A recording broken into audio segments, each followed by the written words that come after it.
कहते हैं, जब समय अपनी अंतिम सीमा पर पहुंचता है, जब संसार अपनी सबसे गहरी नींद में डूब जाता है, जब धर्म के चारों स्तंभ सत्य, दया, शौच और दान मुट्ठी की रेत की तरह फिसलने लगते हैं, तब प्रकृति एक संकेत भेजती है।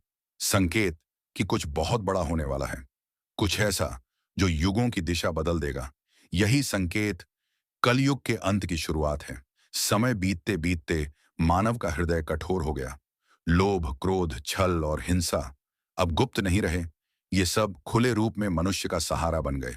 सत्य ने अपना स्थान खो दिया, अहंकार ने सिंहासन ले लिया। धर्म अब ग्रंथों में बचा था और अधर्म मानव के व्यवहार में। लोगों को संवेदनाएं बोझ लगने लगीं और रिश्ते सिर्फ एक सौदा बन गए। हर दिशा में अंधकार फैल चुका था। धरती थक चुकी थी, नदियां पीड़ा में थीं, हवा भारी हो चुकी थी। और तभी समय चक्र ने अंतिम पन्ना पलटना शुरू कर दिया। जब अधर्म बढ़ता है तो ब्रह्मांड चुप नहीं बैठता। तत्व अग्नि, जल, वायु, आकाश, पृथ्वी अपने स्वभाव से भटकने लगते हैं। कहीं आग बिना कारण प्रकट होती, कहीं पानी भयावह रूप ले लेता, कहीं वायु तेज होकर परिवर्तन का संकेत देती। आकाश में अजीब घटनाओं का क्रम शुरू हो जाता। तारों की चमक बिगड़ जाती, सूर्य चंद्र की स्थिति असामान्य होने लगती, जैसे ब्रह्मांड कह रहा हो, अब संतुलन लौटाने का समय आ गया है।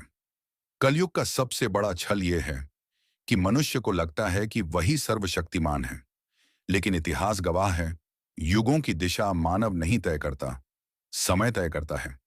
जब अधर्म चरम पर पहुंच जाता है, तो मनुष्य स्वयं विनाश को बुलाकर खड़ा हो जाता है और उसे पता भी नहीं चलता। कलयुग के अंत में मानव का यही भ्रम टूटेगा। वह देखेगा कि उसकी बनाई हुई सीमाएं, उसकी बनाई हुई शक्ति, उसका अहंकार क्षण भर में धूल बन सकता है। कलयुग का अंत मानव को उसकी सीमाओं का स्मरण कराने आता है। पुराण कहते हैं, जब अंधकार का साम्राज्य बहुत बढ़ जाता है, तब ब्रह्मांड स्वयं एक रक्षक को जन्म देता है। वह रक्षक कोई व्यक्ति नहीं, बल्कि एक शक्ति है, एक चेतना जो अत्याचार को काट देती है, एक प्रकाश जो अंधकार को सहन नहीं कर सकता। और यह शक्ति कल्कि के नाम से जानी जाती है। कल्कि, युग परिवर्तन का प्रतीक, नए धर्म की शुरुआत, पुराने पापों का अंत।